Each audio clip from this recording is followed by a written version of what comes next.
That's the sort of thing that Sébastien had created a few years ago. Monsieur Bachelet for the paysage, la gouvernance de l'Internet. Landscape of Internet governance. And you can see the range of different organizations.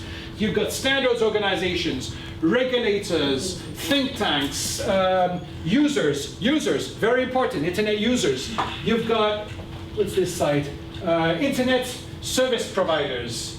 And then you've got information systems providers, you know, like Apple, like Hewlett-Packard, like all these companies.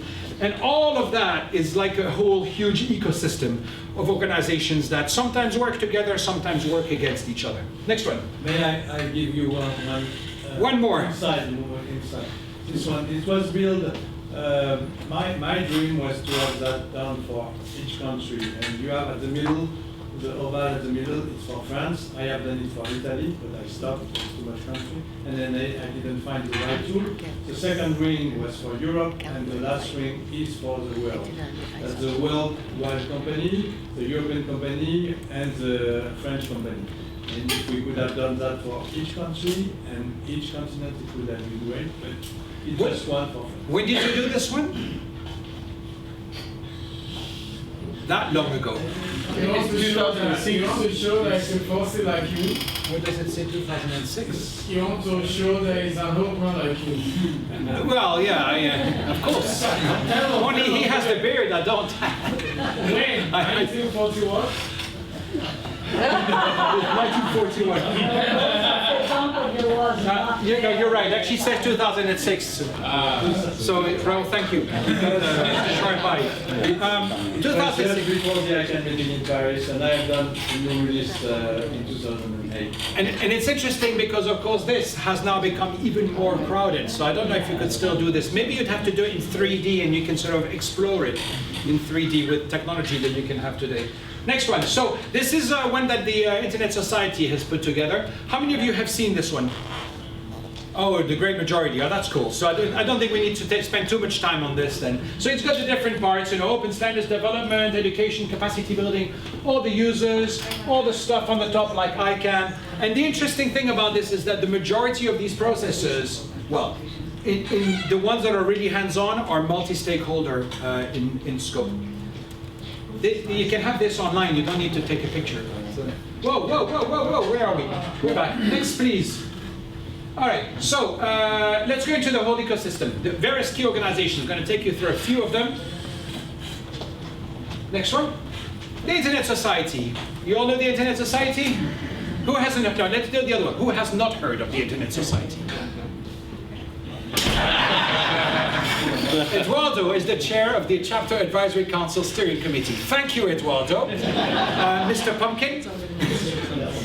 All right, let's go on. You guys know what the Internet Society stands for, so we can go through. Next. It's the legal home. Actually, this is kind of wrong, because it was the legal home for the Internet Engineering Task Force until last year, where it created its own organization, the IETF Administration LLC, but it still receives all money from the Internet Society, so it's kind of funded in that way.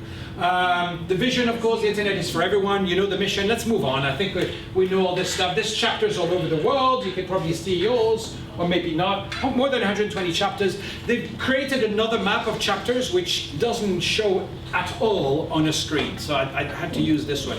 Keep this one. Moving on. 1 to 9 chapters now, 157 organizational members, and this number of members and supporters, which I have a feeling might have dropped a little bit because of GDPR, because they had to ask for GDPR consent and so on. So yeah, good move on. I mean, these are all numbers, you know, that's all whatever. What's the difference? 103 million, 103,000, well, a million would be better, but you know, they'll get there soon at some point, hopefully. IAB, Internet Engineering Task Force, so the Internet Architecture Board is pretty important. They actually are looking more strategically at the development of the standards, and they also provide a framework for appeals and for things when there's conflicts and things. And then the IETF are the people that actually, that we spoke about, that grew to this huge community of developers and of techies to continue evolve the internet. You can take part in those. The only thing is the IETF meetings you have to pay to be on there, but they do have fellowships available if you're interested, so you can apply for a fellowship that will take you to an IETF meeting, and you can see all these people discussing really cool things. They're changing it now. I have no idea. Do not ask me. I have no idea what's going to happen next year. But anyway, ICANN is this other organization created in the late 90s to run the, well, first a number of things, but you know, the primary function of ICANN was to provide a home for all of the top-level domains to be coordinated, for all the administration of this to take place, and also all the policy regarding domain names. Let's move on to the things. So there you go. Coordinates, the first level of the Internet's unique identifiers, .net, .org, .com, but also .ca, .pr, .us, .fr, .uk, etc., etc. Well, we'll see in a moment, actually. Let's move on. So, founded in '98, domain names and IP addresses are the things, its functions. It's what they call the Internet's identifiers. It doesn't deal with content. So if you start talking about web content and censorship and this sort of stuff, that's nothing to do with ICANN. The ICANN only deals with the domain name itself, the label, and the IP addresses, which it actually somehow provides through the regional internet registries that we're going to speak about in a moment. And it took these functions over from the US government. At the time, there was a rival plan. There were several other plans, but one other rival plan was from the Internet Ad Hoc Committee, IAHC. And the Internet Society was one of the signatories in the IAHC. The ITU, which we'll hear about in a moment, was also another signatory. And part of their plan was to move the root of the Internet, which we'll speak about in a second, the sort of central point of the Internet, over to Geneva. And they put together a report. They're really good, the Europeans, at pissing people off. No, because you know that diplomacy is not something they're good at. And I'm European, I know, I can put my foot in it. They're really good in that they basically decided to do their final report and proposal, and in one of the pages, they took the ITU tower, which is this tall tower in Geneva, right next to the United Nations. It's an International Telecommunication Union. And they had a big red arrow, and it says, future home of the Internet root. Now, bearing in mind, let's be American here, you know? Bearing in mind, we have paid for this goddamn network. What in the world do you think the Americans thought about this? And of course, immediately over in the US, they saw this report and said, right, we need to put our foot down. And that, by the way, directly from Marilyn Kate, who told me that story. They saw this thing, the guy blew his fuse. There was Al Gore who was there was our magaziner, there was everyone in the meeting, and they went, we're putting something else together, and they put it really together very fast. And ICANN was created. Of course, lots of papers and things, but it was created pretty much as a thing like private sector led. It's going to be a not-for-profit. It's going to be something that is non-governmental. And so that's how they created ICANN. The domain name, well, I think you all know this. So .org is the top-level domain, and then you've got the second-level domain. Here, ICANN, and the third-level domain being meetings. And as I mentioned before, the great thing about the DNS is that ICANN is only in charge of the top one, and then underneath, well, for this, of course, ICANN would be in charge of the second one, but if it was Concordia or Sebastian.org, then Sebastian would be in charge of Sebastian part. And anything that goes underneath that is his remit or whoever he wants to allocate it to. One World, One Internet is the motto of the Internet Society, of ICANN. And the password. Sorry? And the password. And the password as well. Yes. Shh, secret. Yeah, I know. And you know, as you know, so there's all this whole policy making in ICANN, and I usually don't expand too much on ICANN because someone else comes in and is able to talk to you a lot more about ICANN after me, so I'll let them move on. And if not, then you know, during the break, Jonathan and I would be ever so happy to talk to you about ICANN's successes over the years. Let's move on. The root service. Yes, the root service. Very important. So, you know, the whole top of the tree, or roots, the bottom of the tree, I guess, is the root service. Let's go into these. So, you have these root servers, 13 of them. Oh, there's a strike. The thing is not moving. There you go. So you have the route servers, which are effectively run, there are 13 of them around the world, and they're run by different organizations.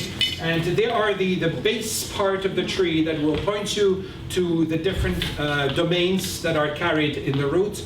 Adding a domain in the route is a complex operation. Deleting a domain is a complex operation. It's going to be very, very, very stable. It's important that it remains very stable. And so it's used by nearly every internet application out there. So, you know, web, email, other services. And if you're interested in root servers, you can go to www.rootservers.org and see the next page, which is, oh, maybe not that, yeah, that's one of the pages, where you can see the 13 root servers. And you'll notice one small thing. Because they were all created back when the DNS was created, which was in what year was the DNS finally implemented? 82, 80. The current standard.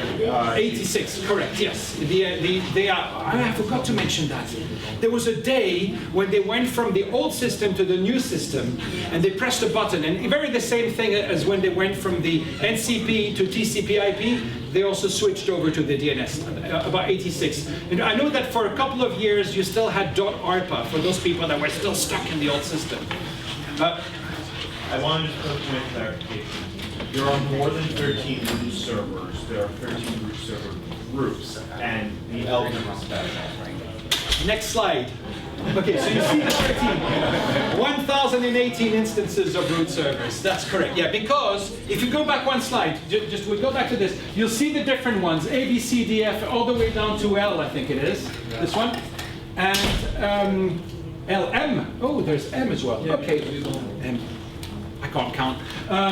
Anyway, so they're not all different organizations, and they were all there at the time when the DNS was created. And so you see that there's not that many that are outside the US. And so you might think, but this is rubbish. It's all US based. What if in my country there's a problem? And, you know, we're very far from any root servers. Well, actually, no, because in the next slide, you'll find that there are thousands of instances of the root service. So each one of these organizations has had a strong campaign of making copies of their mirror copies of their roots and putting it in many different places in local networks. So you have the great majority of countries in the world now have a local root in the country itself, or in fact, even in fact, more than one. And this is something that has been pushed for the past few years. If you are in a country which does not have a local route, you can check it on this site, then please get in touch with us. We can put you in touch with organizations that will be more than happy to be able to locate a route in your country. Some of them even supply the equipment. Some of them will just ask a third party to fund it, but if you don't have the way to fund it yourself. But it's absolutely important that you have a local copy of the route, because it first makes the amount of traffic outside your country much, well, not much, it's not significant, but it certainly makes it, puts the route closer to you, the end user. And at the same time, it also provides for, if there's a cut in connectivity with the rest of the world, your local network will less be likely to be affected, because you'll still be able to have a local route that will respond. So your DNS will still run properly. The regional internet registries are another group of organizations. They are dealing with the IP addresses, and so they are your distribution channel to all of the the whole world. There's 5 of them in the world. Each one has got its own region, and so whilst ICANN has got the overall block of addresses through the IANA, as they call it. These are affected to each one of the regional internet registries, and they provide the internet addresses. If you want a block of internet addresses, you apply to them. We go to the next one, and you're going to see the whole world: LACNIC, ARIN, RIPE, APNIC, and AFRINIC. Again, very historical. You know, you'd think like, well, why, for example, has RIPE got the Middle East? And that's historical, because RIPE predated the other ones around the region, and so they were the first ones, when connectivity happened, they were the first ones to provide IP addresses over to the Middle East. Also, ARIN has some blue territories if you go back in the Pacific. This is a little known island called Hawaii. And yes. no, they have Guam. Oh, on the other side, yeah, well, but it's really, really small.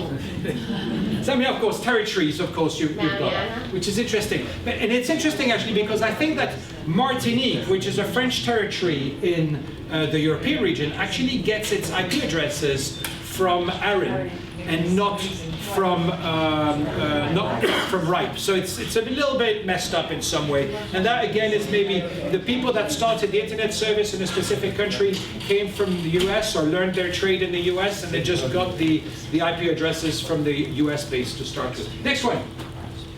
So there are other organizations. Sorry, one of the reasons was that we have the IR need to cut back when Afrinic was created and LACNIC was created. They have to decide at that moment who will belong to what.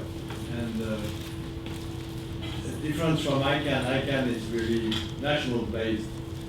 Then Martinique is in Europe because it's national based, yeah. For the IP addresses, they have done it geography more than national wide. It was mostly also that these countries were connected locally via local networks, so having a block of addresses that was from across the world was probably a bit more difficult. Well, just to expand, due to technical limitations provided before that have superseded, a lot of blocks could only be assigned to Class A's, which could not be subdivided at the time, which is why you get some really interesting oddities and why the Internet regional map does not tend to follow any other map. Which is a mess again. Yes. Okay, so now you've got this pattern, don't you? It's not everything is perfect on the net, but it works. It still works. So these other organizations that deal primarily with top-level domains, so they're organizations, regional organizations that bring top-level domain operators together, mostly country code top-level domain operators. And then the next one. These guys. Tim Berners-Lee invents the World Wide Web, and of course the World Wide Web Consortium was launched also, and that of course pushes for all the standards in HTML and all of the work of, you've got member organizations, full-time staff, and the standards, because HTML, of course, the HTML1 has since evolved to 2, 3, 4, and I think we're in 5 point something now. I think we're still on 5 point something, I never know, it goes so quickly, but there's new extensions and new things that allow for HTML to have further extensions. Of course, it needs those standards because all of the browsers have to be able to support these. Yes? Also, the W3C does the accessibility standards, through the content, the W3CAG, which is essential because for people who are using readers, there needs to be standards so that everyone, whether they have any accessibility challenges, can actually see what's on the page and make sure that the internet is available to everyone. So that's why the content accessibility guidelines that they run are so essential, because it enables others. Because right now, some websites are not built to standards that they have set, and as a result, some people can't view the information. And so it's very important that people use these. Oh yeah. Again, these are standards. You're free to use them or not. But if you don't use them, you're quite unlikely to be able to have a website that will work for everyone. And that's, again, ICANN, you're free to go and get involved with ICANN or not as a country code top-level domain, but it might be good for you to go there because a lot of other people go there and use ICANN as an organization to coordinate the top-level domains. World Wide Web Consortium. All of this is voluntary. IETF, you can develop your own protocols outside of the IETF.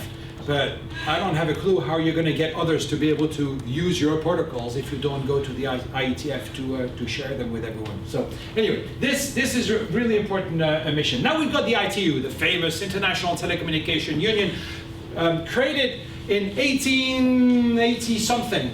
I can't even remember the date. It was 87? 1886. To regulate more secure communication. There you go. So 1886, a little bit before the internet. Let's go next slide. 65. Ooh. Yeah. So I was wrong by 2 years. Okay, we're close to that. 65, International Telegraph Union. And of course it was all about telephone service because the telegraph and telephone were just coming up. And one of the problems was billing. How do you bill people for using this stuff? Because if you're going to call from Canada to Canada, or US to US, or UK to UK in the same company, that's no problem. But if you're going to call abroad, then how in the world are you going to do this? And one of the difficulties, of course, was if you had a country X and it had 10 countries that it was connected to by telephone, then it would need to have some kind of a accounting system for each one of these 10 countries. And as more and more countries started joining, it became very difficult to keep track of all that. Sounds like a pattern, doesn't it? So they decided to put together a single organization to coordinate all of that, and this is how the ITU started. It did a whole number of very, very good standards. Most of the modem standards back in the 80s and 70s were done within the ITU because, well, the IETF was dealing with the internet stuff, not with the lower level signals, the sound that the modem would need to make, and this sort of thing, and the encryption that would be used. It also had rival systems to the internet, which were the X recommendations, X25 being one of them. That was rivaling the TCP/IP and all of that. And of course, in the battle of protocols that took place in the late 70s and early 80s, actually late 80s, sorry, in the late 80s, the TCP/IP and the Internet Model 1 and the X25 was pretty much not used these days, except in some networks, but it's not as a widespread thing. It's not used as such. Very similar protocols, by the way, but. Anyway, so they've got various different streams. ITU-R that deals primarily with radio spectrum, and we're not really too interested in this stuff. Well, it's all about, 5G is really important with this, because ITU-R is going to coordinate the frequencies, allocate frequencies across the world, so you don't need a mobile phone when you connect. It doesn't need to have the ability to connect on 1,000 different bands depending on the country. It's only a restricted number of bands that it needs to support, and it should cover most of the world. The ITU-T that deals with all the